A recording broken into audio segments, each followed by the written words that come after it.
Fizzle. On the way to the animal hospital.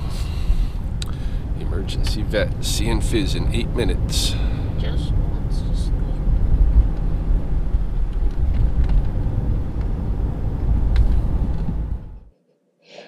You're kind of a mumbler. I am? Yeah, sometimes. Okay, no, my mom gets mad at me about it. So, we're waiting in the vet's office, and Fizz is in the back getting blood work and x-rays and just a battery of initial tests. Guess how much it's going to be? We're going to give you 5 seconds to guess. Oh, how much it's going to cost? Yeah, we're going to give you 5 seconds. Oh, nearly $800. That's right. That's right. The initial battery of tests is going to be nearly $800. But it's going to be his birthday. Well, we had some puppy money set aside that we were going to get Fizz and Rolly fixed with. So now they're not going to get fixed. Well. Yeah. Well, how much is it to get each of them fixed? I don't know. I don't think it's going to cost too much if we do it both at the same time. But we might make enough off of drama when she sells to do it.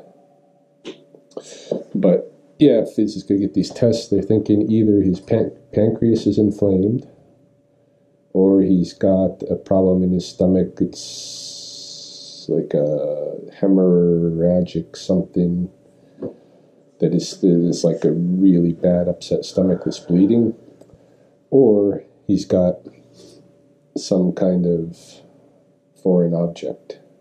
Most likely stuck. A chicken bone.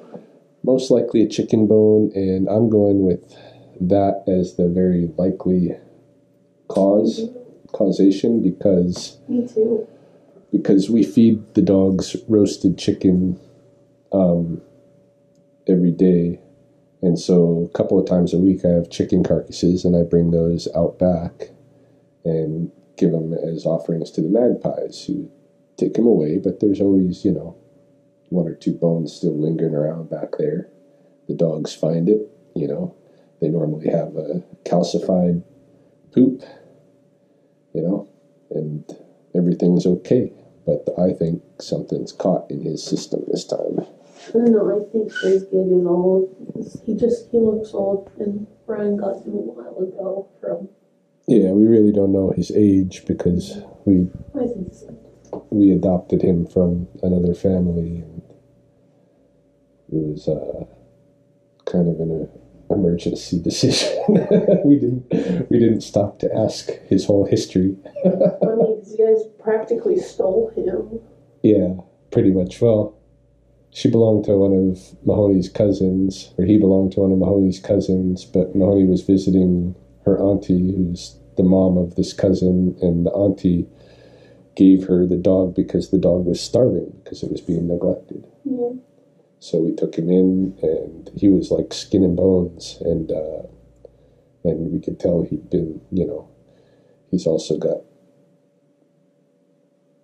he's afraid of, he cowers, sudden movements. So, yeah, we took him in, and his life has been pretty good. Yeah, I remember when I first met him, he was like so skinny and scrawny. When he sat on me, I could just feel his bones, and now he's just pudgy. Yeah. So we're going to see what's going on with him, but my bet is chicken bone. He's old, and his stomach couldn't handle the chicken bone. That's what I think. Makes sense.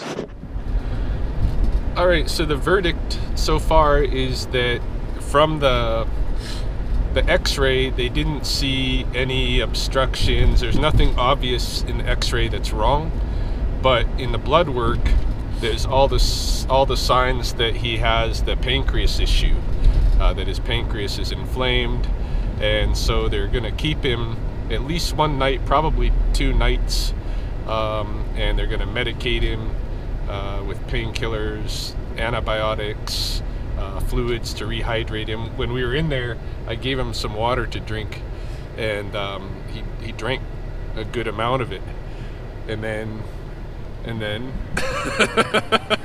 So as Ryan and the vet were talking, Fizgig waddled over to me looking all sad. He started scratching at my leg, so I picked him up, and after the doctor left for like a split second, as soon as he left, like I seen it coming, but I didn't react quick enough, so he threw up on me. He threw up all the water that was in his system, and now my entire right leg is wet.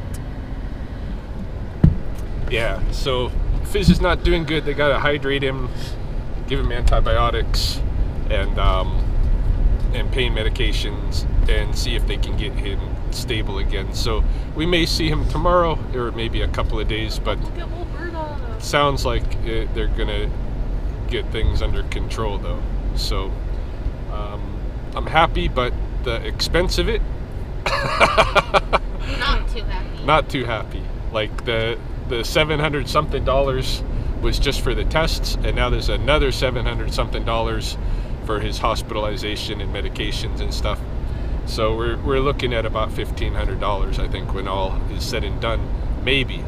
Because if he doesn't like pop back in the next day or two, then they're gonna do some more treatments, and that'll drop some more dollars. So all money that totally don't have.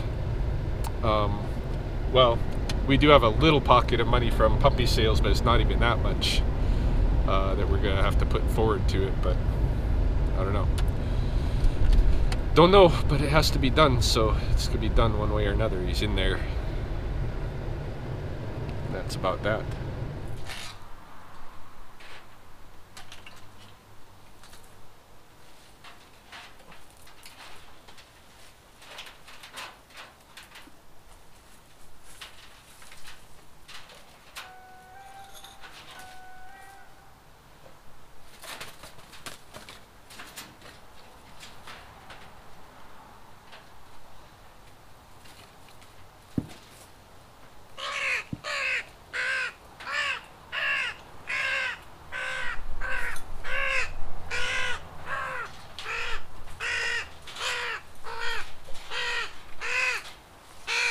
It's all right.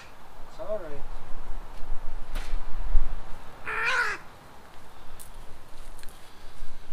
So this is it's now about 5:30 in the evening, and it's going to be dark soon. And Mahoney and I were talking about earlier today, we think it's time to move this. This is the crow that was bitten by the dog, and we think we're going to move him into our crow room upstairs for a few days, just to monitor there, where he has more room and he can maybe try stretching his wings and stuff. We haven't seen him attempt to fly around or anything like that at all, so maybe the small confines of this space are inhibiting his, exercise. I don't know, but we'll bring him inside, and it's nice and warm in there anyway, and he'll have some company. So oh, babies. So here we are in the crow's room, which is in much need of tiling, both the walls and the floors. They pretty much ruined the drywall in here around the window area, as well as the window frames. So we're going to just gut it out and put wood and tile through the whole thing. Any case, this is where this guy can hang out with a couple other crows here for a few days, and we'll see how he behaves.